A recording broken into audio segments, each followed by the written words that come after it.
So good day everyone. So I'll be your next reporter for today. So here's to the continuation of cyberbullying. So we have internet trolling. It is a common form of bullying all over the internet. Especially you can see it in Twitter. A lot of warriors, as they say, when it comes to giving out information that doesn't have a basis or in a lot of times are false, are actually trolling out in the internet.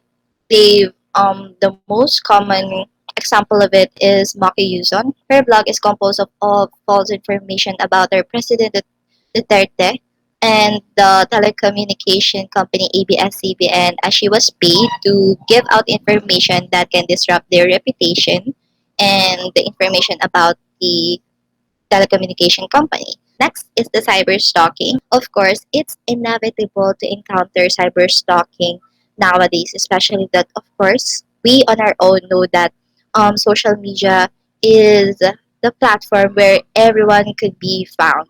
This kind of cyber stalking can lead to threats, credible threats, or harassment because Instagram and Facebook, of course, there would be a lot of posted pictures, a lot of posted information. The implications of bullying in schools. There could be a lot of implications that can be done. So let's start with the first quadrant. What are these anti-bullying programs? Actually, in the US, there are a month, which is October, where they are celebrating the bullying prevention month, of course, because actually out of three students, one is being bullied every school year, which is really alarming. Next quadrant, as a future teacher, we are actually, I believe that we have covered how to lessons on how to handle bullying cases. Okay, so the third quadrant, for example, in the SLSU, I remember attending one seminar wherein the main speaker is a psychologist and the listeners are all in the seventh grade. The main topic was bullying and it was addressed to empower the students in order to be more vicious about how they can possibly encounter bullying and how should they handle it? What are the things that they can do in order to prevent themselves on feeling mocked and feeling anxious and feeling disregarded because of the bullies? Okay. Next, the fourth quadrant. As much as the people who are being bullied, bullies also needs our attention, needs our advices, needs our sympathy onto what is stirring up onto their hearts, minds. There are a lot of implications on how we can address their motives on what they have on why they have done that, why did they bully others. Mostly of their hours are being held on schools, so of course it should be a safe space, not a space where students would be afraid. Per crime, the use of computer as an instrument to further illegal ends such as committing fraud. Okay, this is the kind of scams that we are encountering nowadays. Trafficking in child pornography, which are, I believe that as I grow up, I've encountered a lot of news where a lot of young women in our country are are being pushed to show their bodies onto these foreigners. Stealing identities, which happened to me as all my information in Facebook has been hacked. Cybercrime, it is a very common in all over the world, especially in bigger companies, banks, wherein they're being lured and hacked. All their information are being hacked for the hackers to gain money, for them to gain money from the banks, especially international banks.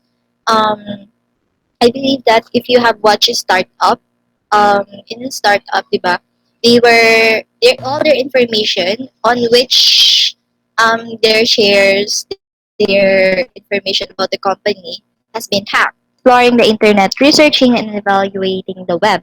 The most works. Of course, as a student, we know this. Like all the common grounds of how we do our paperworks are of course, related to internet. Much as there could be a lot of your information all over the internet, a lot of it can be also false. So therefore, these aspects needs to be explored by teachers and students in doing all their works. So web, we need to have considerations into this kind of things. Surfing sessions start with the user-targeted keywords about the subject.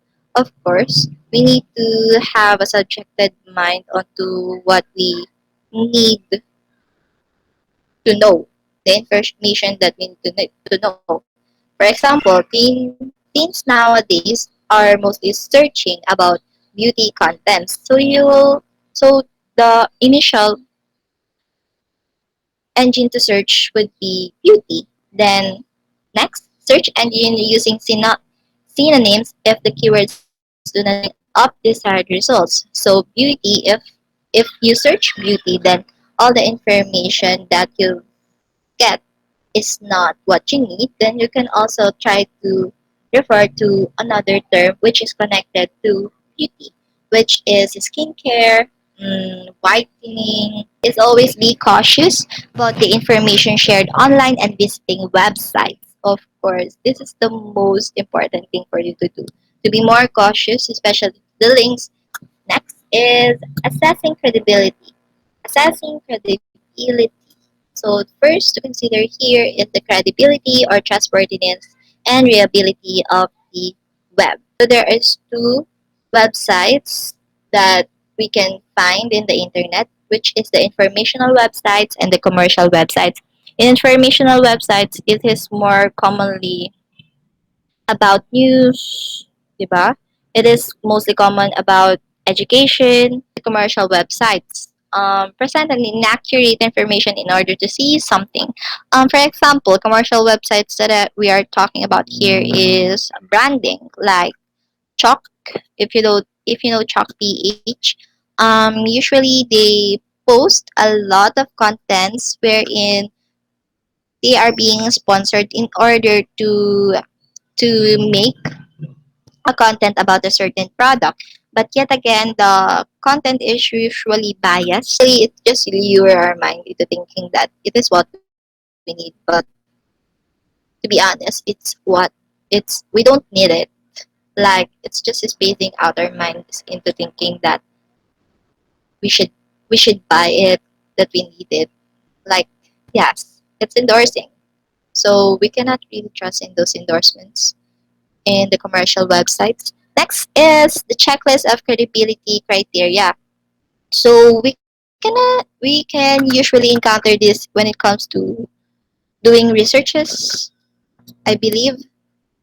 Checking the credibility of the author, the date on which it was posted. Of course, you won't need an information where it was posted back in the 1800s, right? It means that it's not credible because internet hasn't been existed in that time. Author, of course. Next, the purpose. Purpose. I mean, all the information are synchronized to the next information given. The fact versus opinion. For example, ABS-CBN, they have their own website. So it means that it's a fact because it comes from them initially. But the opinions can be found in the Twitter, wherein they're rendering a lot of information that is biased on their own opinions about the telecommunication company. So in identifying URL, you need to be really you need to know if the URL is linked to, for example, in Twitter, there could be a lot of link that can be passed down in messages that leads to hacking. But there are also URL that are just linked to give your information